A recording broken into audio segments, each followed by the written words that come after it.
Afinal de contas, é possível definir qual é o melhor filme de todos os tempos? É possível escolher entre tantas opções qual é o maior diretor de cinema de todos os tempos? Fala pessoal, como vocês estão? Eu espero que bem. Meu nome é Gustavo Cruz, para quem não me conhece ainda. Esse aqui é meu canal de cinema e hoje a gente vai ter um debate super interessante por aqui. Antes da gente começar o vídeo de hoje, eu quero apresentar para vocês uma coisa muito especial que eu estava super ansioso para poder compartilhar com vocês. Esse aqui é o novo logo do Além do Frame. Para quem não sabe, o Além do Frame começou em 2020 como o meu curso de cinema, onde vocês aprendem comigo como analisar os filmes. Só que o Além do Frame está crescendo. Para quem acompanha meu trabalho, vocês sabem que eu não consigo parar quieto, que eu estou sempre pensando em como melhorar. E durante essa semana vocês vão ver um trailer de uma grande novidade que a gente vai ter por lá, dentro da plataforma. É algo novo que não está dentro do curso, que eu tenho certeza que muitos de vocês vão pirar. E inclusive eu acredito que vai ser uma das experiências mais legais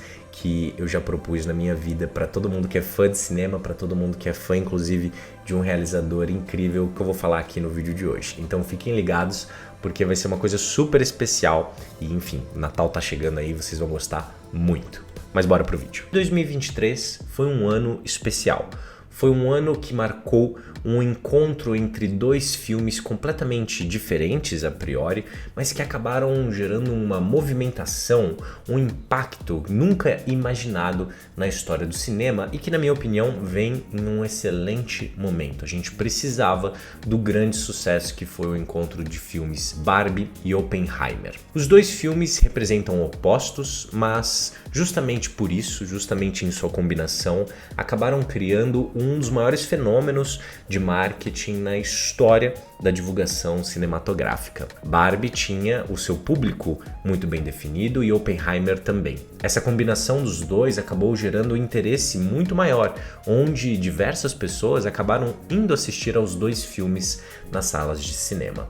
Muitos debates foram criados, muitos comentários e realmente foi uma movimentação bastante interessante. E é claro, no fim das contas, nós sabemos que muito em breve nós teremos as premiações e será disputado, afinal, quem é o melhor, quem merece o grande prêmio, quem merece a primeira posição. No fim das contas, criar rankings e tentar sempre encontrar um vencedor em meio a tantas opções é uma tendência que nós fomos desenvolvendo ao longo do tempo quando você vai olhar para essas obras como produtos.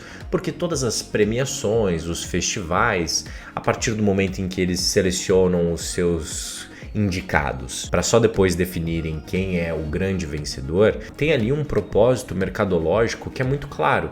Todo filme que é indicado e até mesmo o filme que ganha, eles ganham um patamar diferente, um destaque diferente e um interesse maior do público, porque ali o público está, de certa forma, buscando uma espécie de curadoria. Quais são os grandes filmes do ano, quais são os filmes que merecem o meu ingresso, o meu tempo e coisas do tipo. Para além do encontro dos filmes, também existe um outro encontro muito interessante entre os protagonistas das obras no programa Actors on Actors. Nós tivemos o encontro do Cillian Murphy e da Margot Robbie conversando sobre esse fenômeno que foi o encontro de Barbie com Oppenheimer.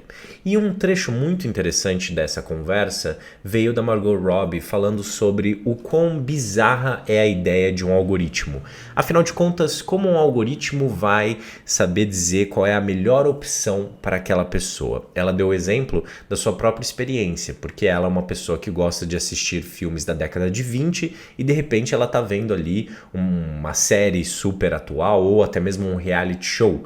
Como você consegue dizer para aquela pessoa qual é a melhor opção para ela? E pior ainda, como você pode definir todo o seu editorial como empresa que cria filmes, que cria séries com base nos dados de um algoritmo? A coisa vai ficando muito confusa, vai ficando muito distante. E é justamente por isso que eu acho interessante a gente pensar sobre essa questão. É possível definir qual é o melhor filme? É possível definir qual é o melhor realizador? E mais ainda, é possível definir qual é o melhor filme para você? É possível definir qual é o maior e melhor realizador para você? A arte, na minha opinião, é fantástica justamente por conta da sua subjetividade, justamente por todas as possibilidades que ela apresenta. Por trás de um filme existe um universo complexo, existe um universo tremendo, independente da proposta da obra, que pode ser da mais clássica possível, onde você entende aquela história com começo, meio e fim da forma mais tranquila, ou até mesmo um filme provocador, um filme que não se propõe necessariamente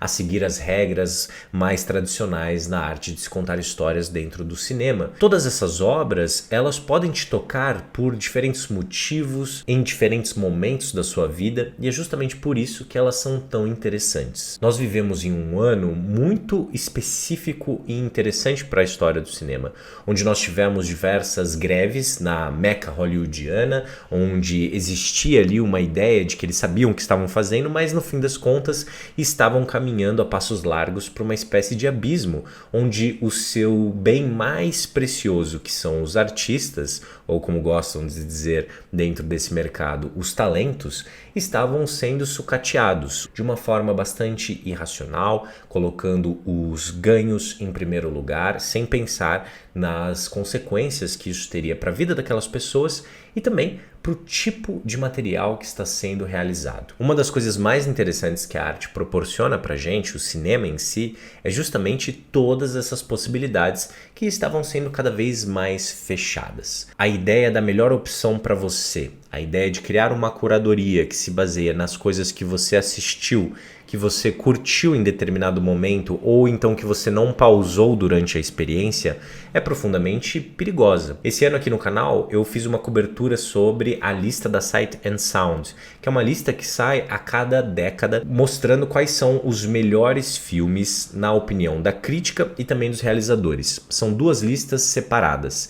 E é muito interessante olhar para o ranking dessas listas porque nós vemos as grandes mudanças de ponto de vista, até mesmo de filosofia que a gente vai vendo sendo proposta ao longo do tempo.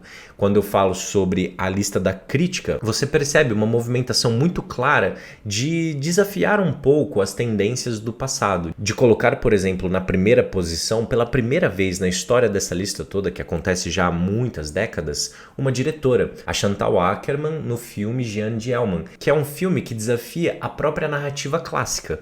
Então é um posicionamento não só de colocar uma diretora, uma realizadora, como também de quebrar essas narrativas que se repetem, o que mostra também um certo protesto em relação às histórias que a partir do momento em que o filme começa você já sabe como ele vai acabar, uma tendência que aconteceu ao redor do mundo, mas principalmente uma tendência hollywoodiana que a gente viu sendo repetida e até mesmo diretores que vêm da própria Hollywood, como Martin Scorsese, questionando não a existência dessas obras, mas sim um investimento único exclusivamente nesse tipo de produto, deixando obras de escopos menores do ponto de vista de orçamento de lado. Essas obras vão perdendo cada vez mais espaço, o que é muito complexo, porque o grande interesse da arte é justamente que a gente possa ter uma quantidade de materiais dos mais diferentes possíveis. É assim que o público vai tendo uma relação cada vez mais profunda com o cinema. E aí vem a grande questão, a gente pode definir qual é o melhor filme de todos os tempos, qual é o melhor realizador de todos os tempos? Você vai criar ao longo do tempo o seu próprio repertório cultural, você vai assistindo aos filmes, você vai tendo contato com as obras e naturalmente algumas obras você vai se conectar de forma muito profunda e outras não. E o grande interesse por trás dessa experiência de criar as suas listas, por exemplo, é entender quais são essas obras, de que lugares elas são, que tipo de cinema, que tipo de obras mais te impactam e como você pode abrir essa lista, como você pode ampliá-la. Quando a gente vai ver a lista da Sight and Sound, por exemplo, o filme que fica em primeiro lugar é 2001, Uma Odisseia no Espaço. Isso porque o Stanley Kubrick é um dos diretores mais influentes de todos os tempos, se não o diretor mais influente de todos os tempos, quando a gente está falando dos realizadores. O que ele fez com 2001, Uma Odisseia no Espaço foi revolucionário e até hoje é uma fonte de inspiração para todos os realizadores. Não à toa, por exemplo, Barbie começa com uma referência claríssima a esse filme. No fim das contas, o que eu considero interessante, o que eu faço na minha vida e recomendo para todos vocês, é sempre estar buscando por mais realizadores, por mais obras ao redor do mundo todo, para ir ampliando a minha visão. Eu não estou tentando qualificar os filmes, se esse é melhor do que esse. Por exemplo, eu não gosto de dar nota para as obras, porque eu tenho medo justamente de sair de uma sala de cinema e tentar qualificar aquela obra de uma forma tão objetiva, sendo que, na minha visão, a coisa mais importante quando você vai se conectar com uma obra são justamente as emoções que você vai sentir. É a mesma coisa do ponto de vista dos realizadores. Quando você vai ouvir os roteiristas falando, os diretores, os montadores, a coisa mais importante que eles estão buscando a cada cena é justamente a emoção. Então esse ponto de conexão te impacta, ele fica com você e ele pode de fato ser transformador das formas mais diferentes possíveis. Já contei em histórias pessoais aqui no canal como o cinema mudou a minha vida mais de uma vez. Eu acredito que é sim possível criar a sua própria lista pessoal, você vai ao longo do tempo ampliando as suas referências, porque por trás de cada realizador existem várias referências, eles gostam de outros realizadores que não são tão conhecidos hoje em dia, mas que tiveram um impacto gigantesco na história do cinema e por aí vai. Então toda tentativa de criar um ranking, de colocar um filme no pódio em primeiro lugar, é uma tentativa que ela pode estar muito mais relacionada à política, muito mais relacionada ao marketing, à publicidade, aos negócios, do que necessariamente uma coisa que é possível. Eu não acredito que um filme que venceu o Oscar é necessariamente melhor do que os indicados e mais, melhor do que aqueles que nem foram considerados para aquele tipo de premiação. A gente sabe que os estúdios gastam uma fortuna nesse tipo de premiação para que os filmes ganhem esse destaque e as pessoas se interessem mais. Então, sabendo disso, sabendo do algoritmo tentando criar algum tipo de lista onde você só vai ver mais do mesmo, eu acho que o mais importante por trás desse debate é que nós, como público, pessoas apaixonadas pelo cinema, a gente nunca fique em uma zona de conforto, que a gente sempre possa tentar criar mais pontos de conexão. As listas podem ser muito interessantes para guiar a nossa experiência, mas isso não significa que você precisa se fechar a elas. Você sempre pode ir buscando mais e mais.